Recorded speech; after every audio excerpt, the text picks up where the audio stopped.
إن الحمد لله نحمده ونستعينه ونستغفره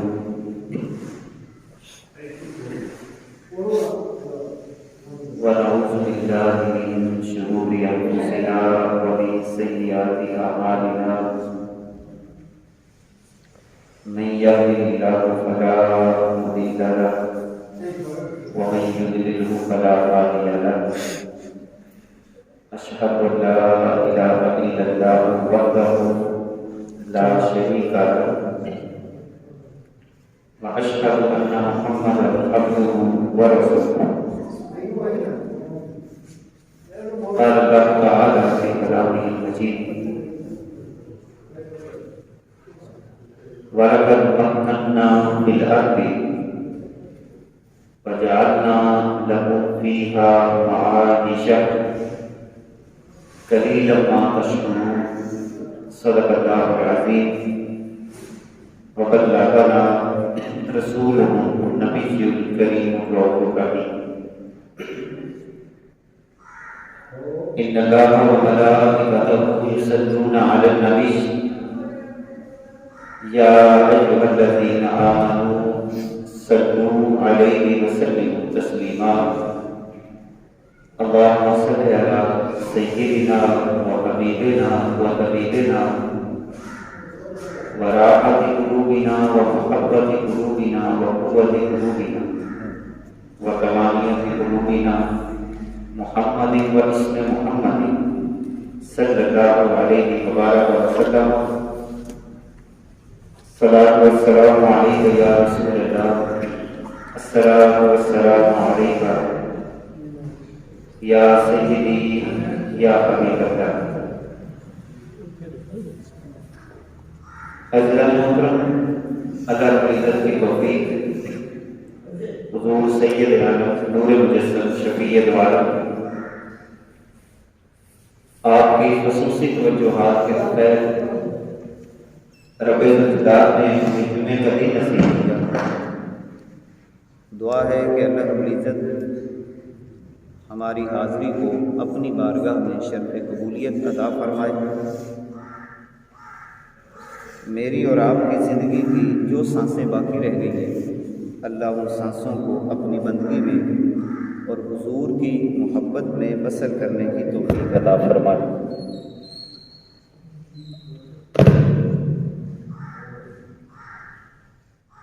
گزشتہ سے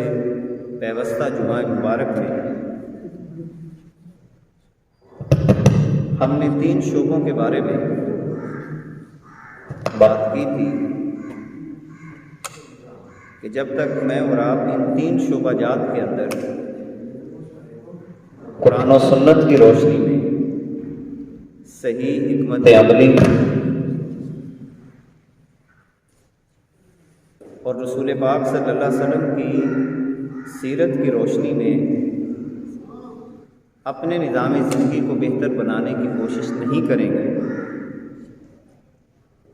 تو ذلت، رسوائی، پستی یہ ہمارا ہمیشہ مقدر رہے گا. ان 3 شعبہ جات میں سے ایک شعبہ سیاسی شعبہ زندگی تھا،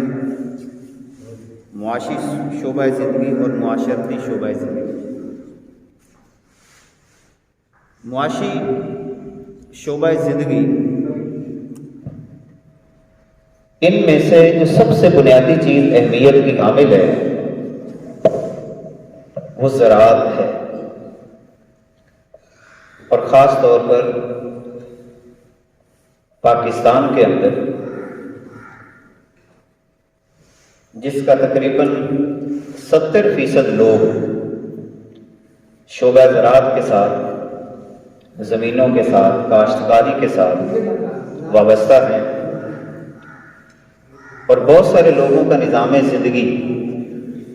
اسی شعبہ زراعت کے ساتھ وابستہ ہے. خاص طور پہ دیہاتوں کی زندگی اور شہروں کے اندر بھی رہنے والے لوگ اگر ڈائریکٹ نہ صحیح تو انڈائریکٹ بالواسطہ ان کے بھی کاروبار، معاشیات نظام زندگی کا تعلق وہ زراعت کے ساتھ ہی وابستہ ہے۔ اناج، سبزیاں، دودھ یا اس کے علاوہ گوشت کی پیداوار، ان تمام چیزوں کا تعلق رب ذوالجلال نے زراعت کے ساتھ منسلک رکھا ہے۔ اور اگر یوں دیکھا جائے تو انسان کی پوری زندگی کا تعلق ہی زراعت کے ساتھ ہے، یعنی میں اور آپ بھی کھانے پینے کے حوالے سے زمین کے ہی محتاج ہیں۔ اسی لیے رب ذوالجلال سورہ الاعراف کے اندر ارشاد فرماتا ہے وَلَقَدْ مَكَّنَّا فِي الْأَرْضِ، اور بے شک ہم نے ٹھکانہ دیا زمین کے اندر، وَجَعَلْنَا لَكُمْ فِيهَا مَعَایِشَ، اور ہم نے ہی اس زمین کے اندر تمہارے لیے رہنے سہنے کی چیزیں عطا فرمائی۔ معیشت کا تمام تر تعلق زمین کے ساتھ ہے۔ ساتھ ہی اللہ رب العزت نے ارشاد فرما دیا قلیلا ما تشکرون،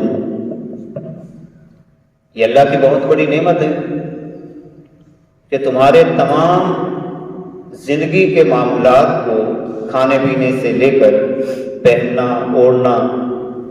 ان تمام چیزوں کا تعلق زمین سے پیدا ہونے والی اشیاء کے ساتھ ہے،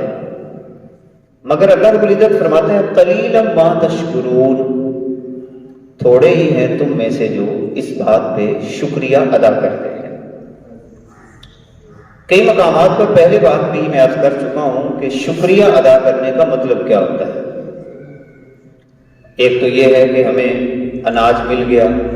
سبزی مل گئی، دودھ مل گیا، تو ہم نے کہا یا اللہ تیرا شکر ہے۔ یہ بھی ایک شکر کا پہلو تو ہے اور یہ بھی کرنا چاہیے۔ اس کے بھی بڑے گہرے اثرات ہیں کہ جب انسان اللہ کی حمد کے ساتھ، اللہ کے شکر کے ساتھ کسی چیز کا استعمال کرتا ہے تو رب ذوالجلال اس چیز کے اندر نفع اور برکت رکھ دیتا ہے۔ مگر شکر کا ایک اور پہلو بھی ہے کہ جس مقصد کے لیے جو زمین اللہ رب العزت نے عطا فرمائی ہے، اس زمین کو اسی مقصد کے لیے ہی استعمال کیا جائے۔ اگر مقصد بدل جائے تو گویا کہ یہ ناشکری ہوتی ہے۔ مثال کے طور پر ہم میں سے کوئی بندہ بھی عمومی طور پر کسی بھی قیمتی چیز کو اپنے واش روم کے اندر نہیں لگاتا۔ مثال کے طور پر عمومی زندگی کے اندر یہ بات موجود ہے کہ ہم میں سے کوئی بندہ بھی کوئی سونے کی چیز اپنے واش روم کے اندر نہیں لگائے گا، کہے گا کہ یہ تو چیز ضائع ہو جائے گی، اس سے چیز کا بنیادی مقصد ختم ہو جائے گا۔ اب سوال یہ پیدا ہوتا ہے کہ ہم نے جب اپنی زمینوں کے بنیادی مقاصد کو نہ سمجھا اور رسالت محمد صلی اللہ علیہ وسلم کی دی ہوئی ہدایات کی روشنی میں اپنے زمینوں کے معاملات کو آگے نہ بڑھایا، اور زمینوں کے حوالے سے جو رب ذوالجلال نے نظام فطرت ہمیں عطا کیا، اس فطرت سے ہم نے آنکھیں بند کی، یہی وجہ ہے کہ آج زمین کے ہوتے ہوئے ذمہ دار پریشان ہے، محنت پوری کرتا ہے مگر اجر اس کو نہیں ملتا جتنا اس کو ملنا چاہیے۔ اور پھر سب سے بڑی مصیبت آگے یہ بڑھ رہی ہے کہ جو زمینیں رب ذوالجلال نے کاشتکاری کے لیے بنائی ہیں، لوگوں کے نفع کے لیے بنائی ہیں، تاکہ وہاں سے کاشتکاری کر کے گندم حاصل کی جائے، اناج حاصل کیا جائے، سبزیاں حاصل کی جائیں، اب جانوروں کے پالنے اور مویشی پالنے کا اہتمام کیا جائے، انہی زمینوں پر ہاؤسنگ سوسائٹیز، کالونیاں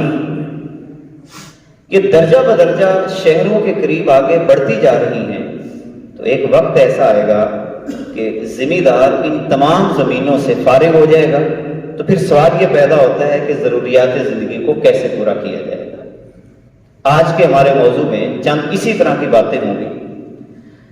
تاکہ کم از کم ہم آگاہی حاصل کر سکیں کہ ہم نے اپنے نظام زندگی کو قرآن و سنت کی روشنی میں آگے کیسے لے کے چلنا ہے۔ سب سے پہلی بات تو یہ ہے کہ شریعت اسلامیہ نے زمین کی آباد کاری اس کے اوپر باقاعدہ طور پر زور دیا ہے، باقاعدہ زور دیا ہے،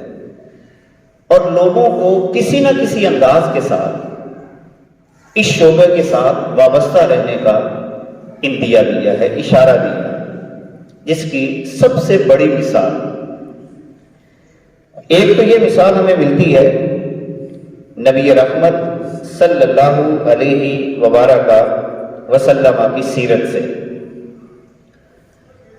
کہ جب مہاجرین یعنی مکہ سے ہجرت کرنے والے صحابہ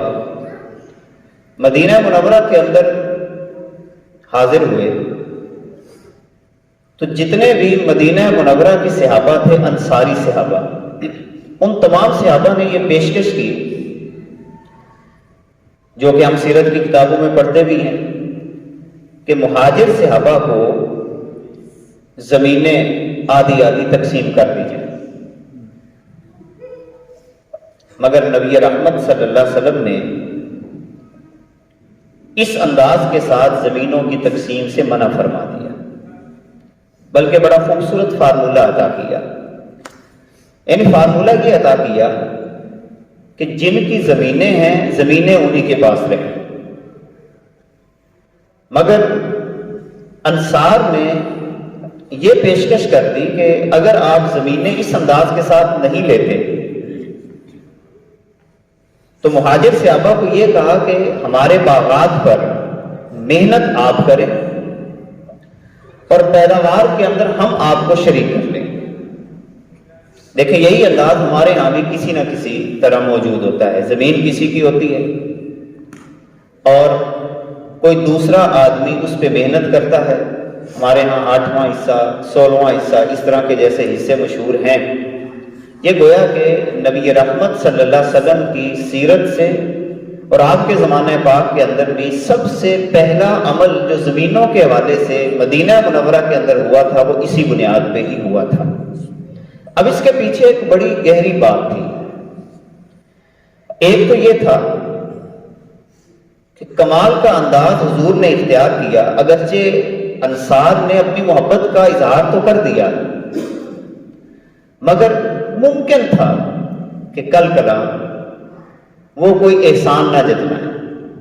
کہ دیکھو ہم نے تو تمہیں زمینیں دی تھی، تو کہیں ایسی بات پیدا ہونے کا خدشہ نہ ہو، رسالت مآب صلی اللہ علیہ وسلم نے ان زمینوں کو ڈائریکٹ لینے سے منع فرما دیا اور مہاجرین کو کہا کہ آپ ان کے باغات پہ محنت کریں اور محنت کی بنیاد پر جو پیداوار حاصل ہوگی اس بنیاد پر جو انصاری ہیں وہ اس پیداوار میں سے کچھ حصہ آپ کو دے دیں گے، آپ کی محنت بھی ہو جائے گی، زمین ان کے پاس برقرار رہے گی اور نظام زندگی اسی انداز کے ساتھ آگے چلتا رہے گا۔ اسی لیے ایک بہت پیارا جملہ کسی نے لکھا اور انگلش کے اندر اس کی کوٹیشن لکھی زمینوں کے حوالے سے کہ blessings are not in loans, they are in agriculture۔ بہت پیارا جملہ ہے کہ انعامات کا تعلق قرضوں کے ساتھ نہیں ہے، یعنی قرضے لے لے کے آپ اپنی زمینوں کو آگے بڑھاتے چلے جائیں اور بینکوں سے قرضہ لیں اپنی زمینوں کو آگے بڑھانے کے لیے، تو فرمایا گیا کہ نعمتوں کا یا خوشحالی کا تعلق جو ہے وہ قرضوں کے ساتھ نہیں ہے، دے آر ان ایگریکلچر۔ اس کا بنیادی تعلق یہ ہے کہ زمینوں کی زراعت کو بہتر سے بہتر بنایا جائے۔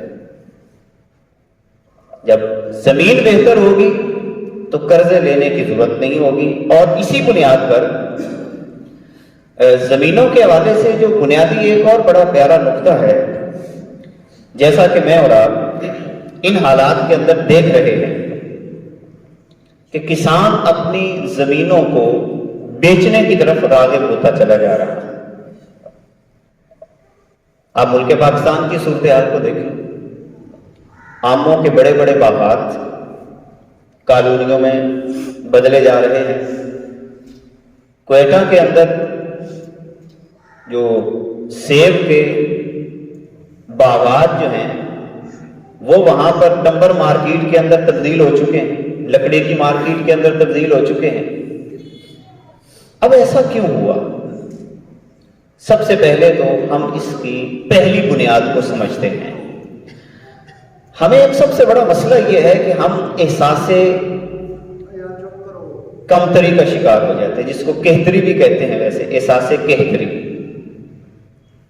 ہمیں کوئی تانا دے دے تو ہم اس فیلڈ کو چھوڑنا شروع کر دیتے ہیں۔ میں تھوڑا سا پیچھے بڑھوں گا،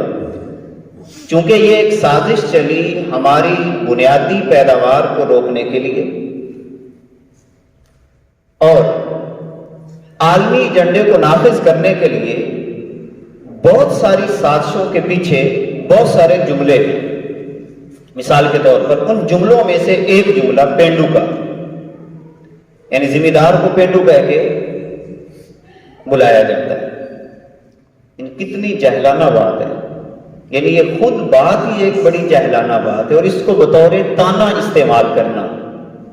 ہم نے بھی کیا سمجھا کہ ہمیں پینڈو کہا جاتا ہے، تو ہم نے کہا کہ ہم بھی کوئی شہری تہذیب کو اپنا لیں کہ ہم سے تو یہ کام نہیں ہوتا، کسی نہیں اٹھائی جاتی، فلاں کام نہیں کیا جاتا، تو ہم بھی کوئی اور کام کر لیتے ہیں۔ اسی انداز کے ساتھ یہ ایک ذہنیت آگے بڑھتی ہے۔ اب جس کی وجہ سے ہماری جو نسل، جس نے یہ لفظ سنا پینڈو، یعنی بڑوں تو محنت کر گئے جن کی زمینیں تھیں، مگر جو نوجوان جس نے آنکھ اس جملے میں کھولی اور ادھر سے مغرب کی جو یلغار تھی ٹیلی ویژن کے ذریعہ، پھر اس کے علاوہ آج کل سوشل میڈیا کے ذریعہ، پھر نظام تعلیم ہی ہمارا اس انداز کے ساتھ مرتب ہوا، تو نوجوان نے اپنے ماں باپ کے کام سے اپنے آپ کو پیچھے ہٹانا شروع کر دیا۔ آپ نے دیکھا ہوگا کہ آج سے 20, 25, 30 سال پہلے چلے جائیں تو ہمارے دیہاتوں میں کھٹیاں ہوتی تھی، ہمارے بزرگ خود کھٹیاں استعمال کرتے تھے، اس میں کیا حرج کی بات ہے، کپڑے بننے کا کام وہ کیا کرتے تھے۔ بہت سارے معاملات ہمارے چکوک کی بنیاد پر، دیہاتوں کی بنیاد پہ حل ہو جایا کرتے تھے، کپڑا وہیں سے حاصل ہو جاتا۔ ہماری خواتین سلائی کڑھائی کے اندر ماہر ہوتی تھی، وہ وہاں پر کریشیے کے ساتھ اپنے گرمیوں کے سردیوں کے تمام سوٹ اپنے گھروں کے اندر ہی وہ سارا معاملات طے کر لیا کرتی تھی۔ اس لفظ پینڈو نے ہماری ذہنی سطح کو نیچے کرنا شروع کر دیا، یعنی بڑوں نے محنت کر لی اور چھوٹوں نے اپنے ماں باپ کے اس شعبے کو اہمیت نہ دینا شروع کر دی، جس کا سب سے پہلا نقصان یہ ہوا کہ ایک دیہاتی آدمی بھی اپنے آپ کو مشین کے دائرہ کار کے اندر لانے لگ گیا۔ یہ سب سے پہلا نقصان ان لفظوں نے پہنچایا۔ ہمیشہ سے دشمن کی ایک چال رہی ہے کہ ہماری کسی بھی بہتر چیز کو وہ منفی انداز میں پیش کرنے کی کوشش کرتے ہیں۔ جیسا کہ میں ایک مثال اور دے دوں، علماء سے نفرت دلانے کے لیے کیا کیا کہ ایک تو اس کا شعبہ اس انداز کے ساتھ مرتب کیا کہ لوگ ان کو کمی سمجھیں۔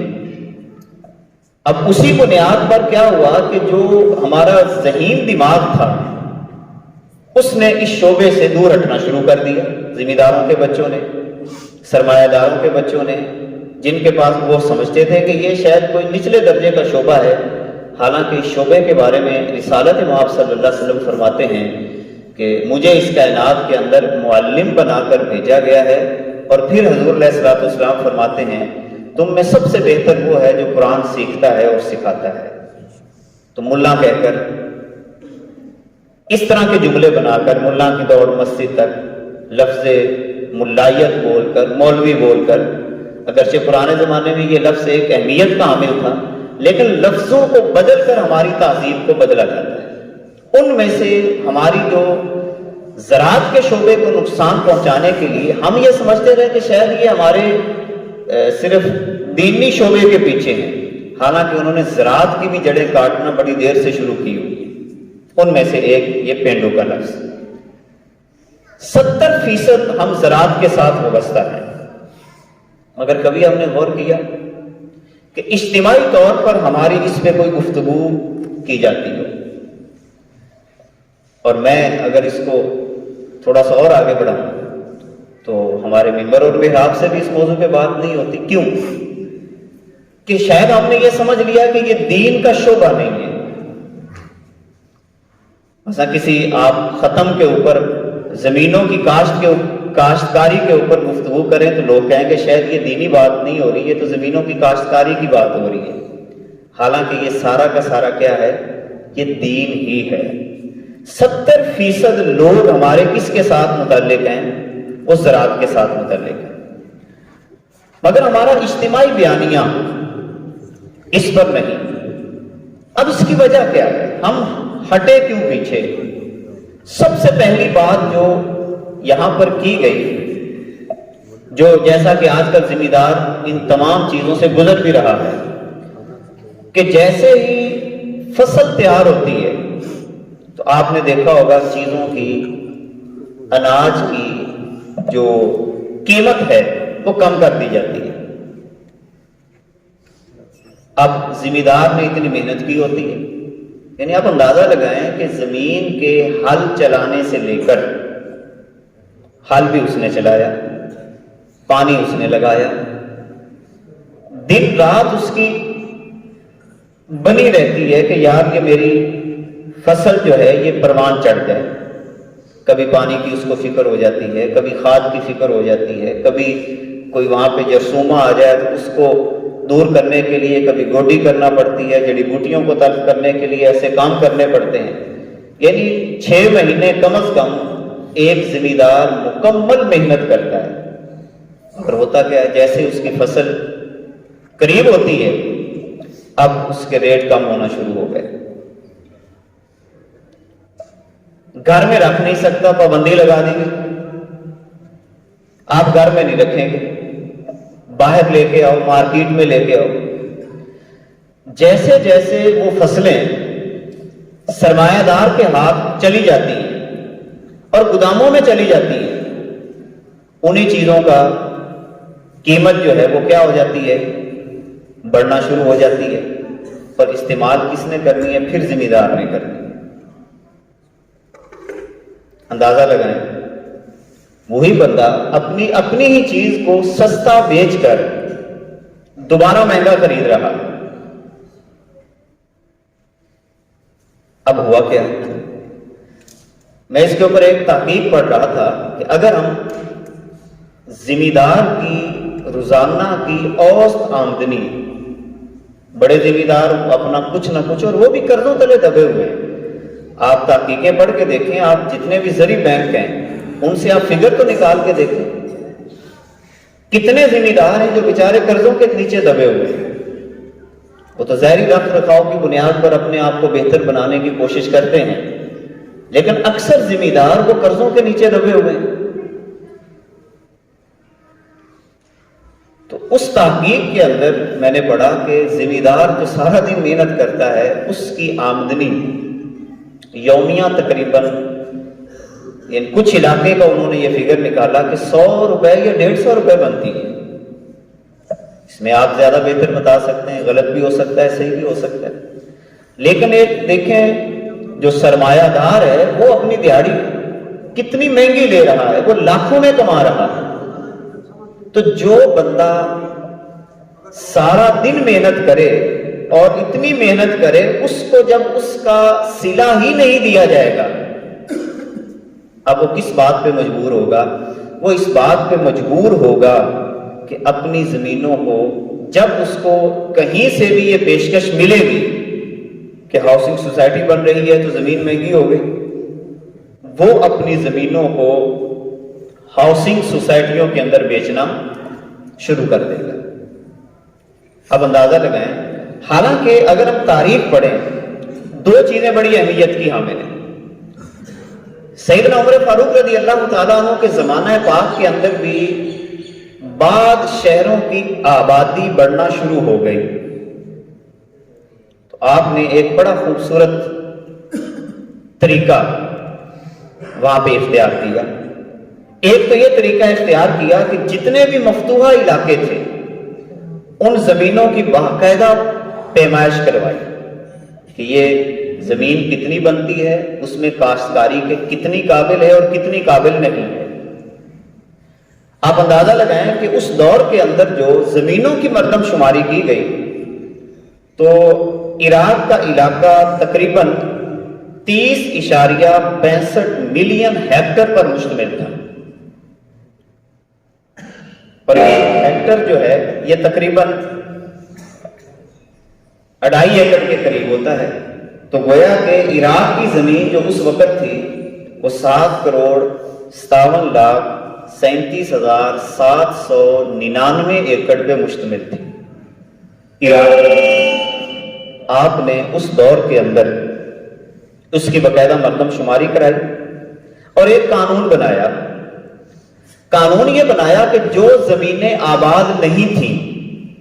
ان کو آباد کرنے کے لیے بندوں کا انتخاب کیا،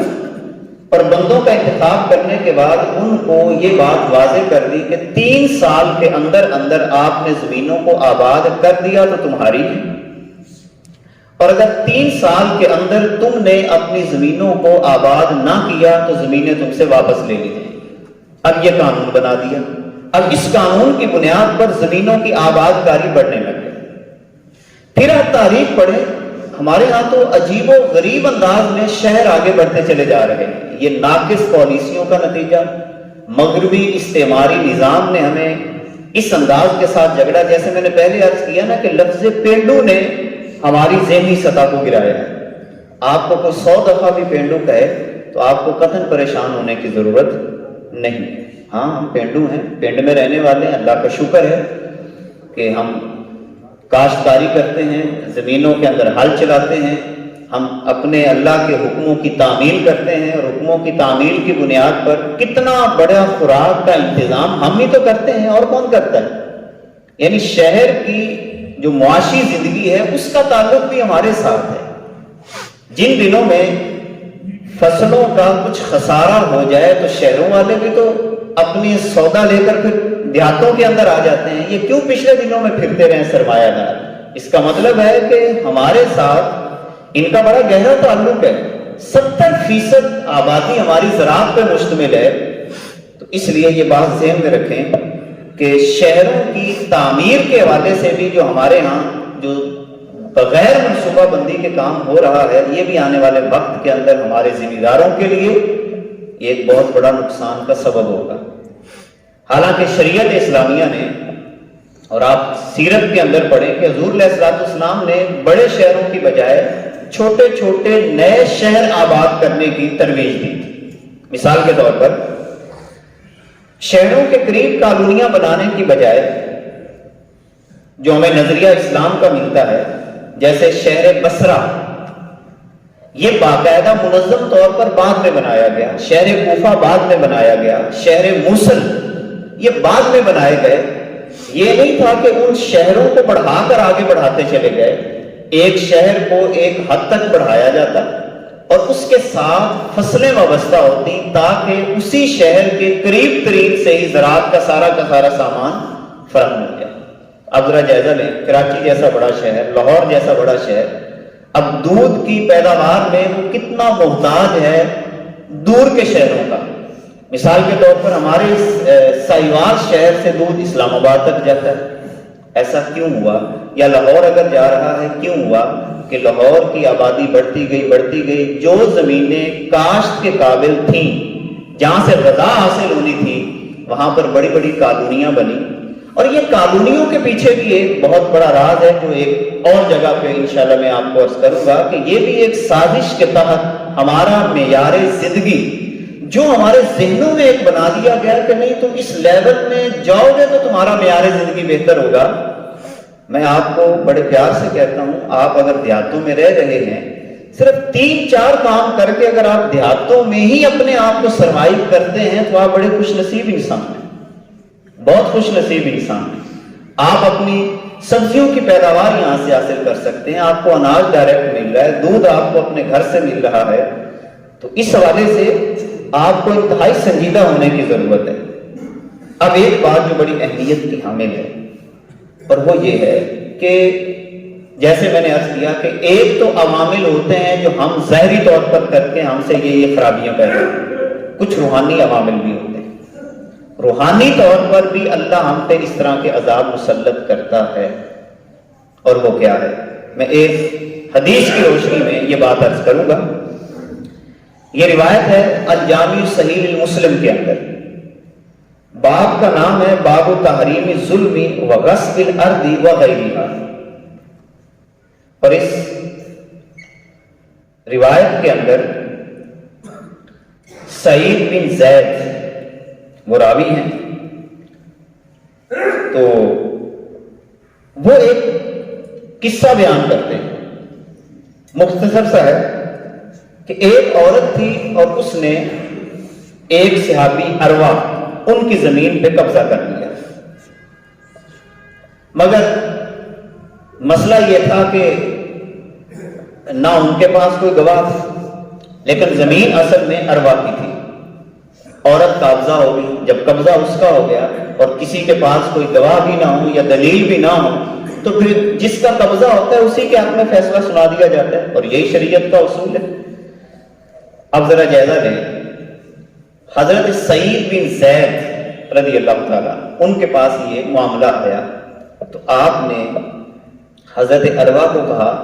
کہ اگر وہ عورت نہیں مان رہی اور اس نے تیری زمین پہ قبضہ کر لیا ہے تو چھوڑ دے اسے، فکر نہ کر، اس کے ساتھ لڑائی کرنے کی ضرورت نہیں، کیونکہ تیرے پاس گواہ نہیں ہے۔ دیکھیں گے کتنا بڑا، میں اکثر یہ بات کہتا ہوں، اکثر لوگ کہتے ہیں کہ ہم کیسے مان جائیں۔ اللہ کا فیصلہ ماننے سے اللہ بہت کچھ عطا فرماتا ہے، ہم اپنے اپنے فیصلوں کو نافذ کرنے کی، جب گواہ نہیں ہے تو چپ کر جائیں۔ اگرچہ آپ کی زمین ہو، آپ کا حق ہو، لیکن گواہ نہیں ہے تو آپ کی نہیں بن سکتی شریعت کی روشنی میں۔ اللہ کے ہاں ہے وہ زمین، اور اللہ آپ کو اس کا نعم البدل بھی عطا فرمائے، اور ظالم کو کبھی کامیاب نہیں ہونے دے گا۔ اب ہوا یہ کہ حضرت سعید بن زید نے حضرت اروا کو کہا کہ چھوڑ دے، کوئی بات نہیں۔ آپ نے صبر کیا۔ اس مقام پر حضرت سعید بن زید نے اللہ کی بارگاہ میں ایک دعا مانگی کہ اے اللہ، اور ایک روایت پہلے سنائی جو میں پہلے آپ کو اکثر سنایا بھی کرتا ہوں کہ نبی کریم صلی اللہ علیہ وسلم نے فرمایا من آخذ شبرا من الارض بغیر حقہ طوقہ فی سبع اراضین یوم القیامہ۔ بخاری اور مسلم کی یہ روایت ہے کہ حضور نے فرمایا جس نے کسی کی زمین پر ایک شبر یعنی بالشت قبضہ کیا ہے اور اس کی وہ نہیں ہے، تو اللہ کے قیامت کے دن 7 زمینوں کا طوق اس کے گلے میں ڈال دے۔ یعنی جس کی نہیں ہے اور آپ اس کو لے کے بیٹھے ہیں تو لے لیں جتنی، اگر ایک بالشت کے 7 طوق بن رہے ہیں تو مرلوں کے کتنے طوق بنیں گے، ایکڑوں کے کتنے طوق بنیں گے، تو کیا میں قیامت کے دن اتنا وزن اٹھا سکوں؟ اگر اٹھا سکتا ہوں تو ٹھیک ہے پھر لے لو، اور اگر آپ کی نہیں ہے تو فوراً چھوڑ دیں۔ اور پھر آپ نے اللہ کی بارگاہ میں دعا مانگی، اے اللہ اگر یہ عورت جھوٹی ہے، قبضہ تو یہ کر کے بیٹھی ہے، اگر یہ عورت جھوٹی ہے تو اے اللہ میں تیری بارگاہ میں دعا کرتا ہوں اس کو اندھا کر دینا اور اس کی قبر اس کے گھر میں بنا دینا۔ راوی کہتے ہیں کہ میں نے دیکھا پھر وہ عورت اندھی ہوئی، اس نے ناجائز قبضہ کیا ہوا تھا اور دیواروں کو ٹٹول کر وہ چلا کرتی تھی، اتنی یعنی کہ کمزور اور اندھی ہوئی جس نے اس صحابی کی زمین پہ ناجائز قبضہ کیا ہوا تھا۔ اور حضرت سعید بن زید نے یہ دعا مانگی کہ اے اللہ اگر تو یہ جھوٹی ہے تو پھر اسے اندھا کر دینا، وہ اندھی بھی ہوگی، اور دوسری دعا یہ مانگی تھی کہ اس کی قبر جو ہے یہ اس کے گھر میں ہی بنا دینا۔ ان کے گھر میں ایک کنواں تھا، وہ کسی روز اسی طرح چل رہی تھی، وہ اپنے گھر کے اندر موجود کنویں میں گری تو پھر باہر بھی نہیں نکل سکی اور وہیں پہ اس کو دفن کر دیا گیا۔ اب اندازہ لگائیں ایک تو ہمارے ہاں یہ جو مسئلے پیدا ہوئے زمینوں کے حوالے سے لڑائیاں ہوتی ہیں، جھگڑے، وقتی طور پر تو ہم بہت کچھ حاصل کر لیتے ہیں، ڈنڈی مار لی، جھوٹ بول لیا، وہاں پر کسی کو پیسے دے کر زمین اپنے نام لگوا لی، مگر کرنا کیا ہے؟ کہاں تک بھاگنا ہے؟ کوئی فائدہ ہو تو بتاؤ۔ یہی تو وجہ ہے کہ اس وقت میں ایک پہلو تو وہ بیان کر رہا ہوں نا کہ جو ہمارے ناقص پلاننگ کی وجہ سے زمینیں ہمیں صحیح نفع نہیں دے رہی، اور دوسرے نمبر پر ہمارے روحانی مسائل بھی ہیں۔ آپ جائزہ تو لیں، وراثت اس کو ٹھیک کرنے کے لیے کوئی بندہ بھی تیار نہیں ہے، الا ماشاءاللہ کچھ لوگ ہیں جو آپ آگے بڑھ رہے ہیں، الحمدللہ، اللہ ان کو سلامتی دے اور ان کے نیک جذبوں کو اللہ اپنی بارگاہ میں قبول کرے۔ دوسرے نمبر پہ ہم میں سے کوئی بندہ زمین کا ایک مرلہ چھوڑنے کے لیے تیار نہیں ہے، تو پھر زمین ہمیں نفع کیسے دے؟ کیسے ہمارے لیے امن کا سبب بنے؟ کیسے ہمارے لیے سکون کا سبب بنے؟ اسی لیے میں نے پہلے بات کی، اب ہم قرضوں میں کیوں آگے بڑھے؟ اس کی جو وہی بنیادی وجہ کہ حضرت شاہ ولی اللہ رحمہ اللہ نے ایک مقام پہ بڑی پیاری بات کی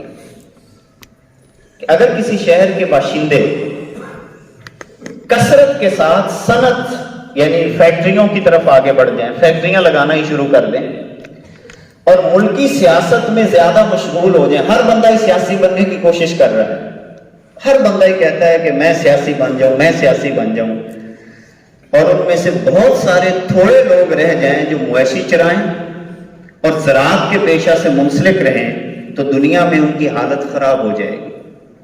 یہ حضرت شاہ ولی اللہ رحمہ اللہ ایک بات یہاں پہ فرما رہے ہیں۔ اب تھوڑا سا ہم جائزہ لیتے ہیں، مثلا یہاں پر مختلف دیہاتوں کے افراد بیٹھے ہیں،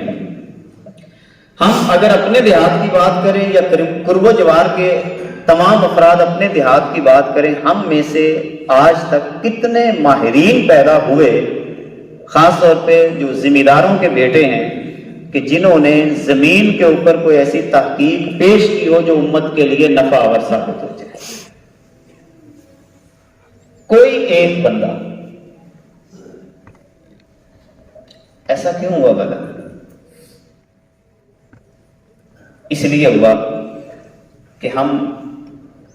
اپنی ذہنی اور فکری جو معاملات تھے ان کو اور طرف ہم نے مصروف رکھا، لڑائیوں میں، جھگڑوں میں، چدراٹوں میں، مگر بیٹھ کر سوچا نہیں، اور پھر ہم اپنا وقت بہت ضائع کرتے ہیں، بہت زیادہ وقت ضائع کرتے ہیں۔ آج کل تو اس موبائل فون نے ہمارا، اور یعنی ایک فطرت ہوتی ہے، میں آپ کو بتانا چاہتا ہوں کہ اگر آپ ان چیزوں کا استعمال کرنا بھی چاہتے ہیں تو انتہائی محدود کریں، انتہائی محدود، اور کسی اچھے مقصد کے لیے استعمال کر کے اس کے بعد اس کو ایک طرف رکھا کریں۔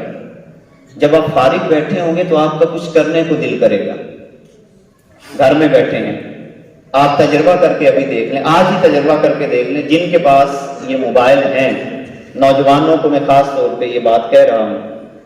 وہ آج عشاء کی نماز تک وہ اپنے موبائل فون کو کسی ایک طرف رکھ دیں۔ اچھا، وہ کبھی ادھر سر ماریں گے، کبھی ادھر سر ماریں گے، حالانکہ فارغ وقت ان کو پتا چلے گا کہ ہمارے پاس کتنا فارغ وقت ہے۔ اب وہ جو آپ کا فارغ وقت ہو،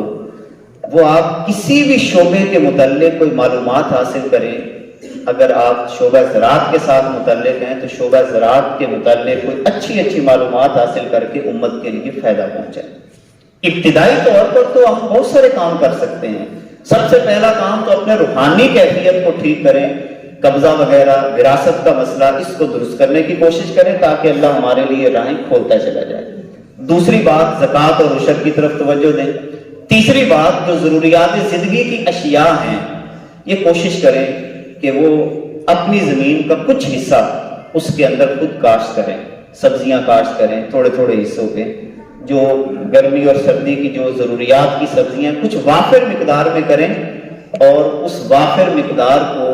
جتنے آپ ذمہ دار یہاں پہ بیٹھے ہیں، اپنے اڑوس پڑوس کے اندر جو غربا ہیں، جن کی زمینیں نہیں ہیں، اپنی ان سبزیوں میں سے روزانہ کی بنیاد پر کچھ حصہ ان کے گھروں میں بھی بھیجنا شروع کر دیں۔ یقین جانیں اس ماحول سے بھی ہمارے اندر ایک بہت بڑی خوشحالی پیدا ہو جائے گی۔ قرضوں سے نکلنے کا یہی میں نے پہلے بات کی نا، کتنی پیاری بات کسی نے کی، blessings are not a loans, یعنی آپ کو قرضے مل جاتے ہیں، یہ کوئی نعمتیں نہیں ہیں، یہ کوئی انعام نہیں ہے، دے آر ایگریکلچر، اپنی زراعت کو بہتر بنانے کے لیے جو آپ سے ہو سکتا ہے خدا را اس کو آگے بڑھائیے۔ اور میں امید کرتا ہوں کہ آپ اپنے گاؤں کے جتنے یہاں پہ ذمہ دار بیٹھے ہیں، بڑے بیٹھے ہیں، اپنے بچوں کو کوئی ایسی کاؤنسلنگ کریں، کوئی ان کو مل بٹھائیں اور ان کو ذہن دیں کہ ہم نے اپنی زمینوں سے اچھی پیداوار کیسے حاصل کرنی ہے۔ اپنے شہروں کے قریب کالونیوں کا جو رجحان بڑھتا چلا جا رہا ہے، اس رجحان سے اپنے آپ کو بچائیں تاکہ آنے والے وقت کے اندر ہم بہترین سے بہترین پیداوار حاصل کر کے امت کی خدمت کر سکیں۔ صلوات اللہ تعالی علی حبیبہ الاعلی محمد و آلہ و اصحابہ اجمعین۔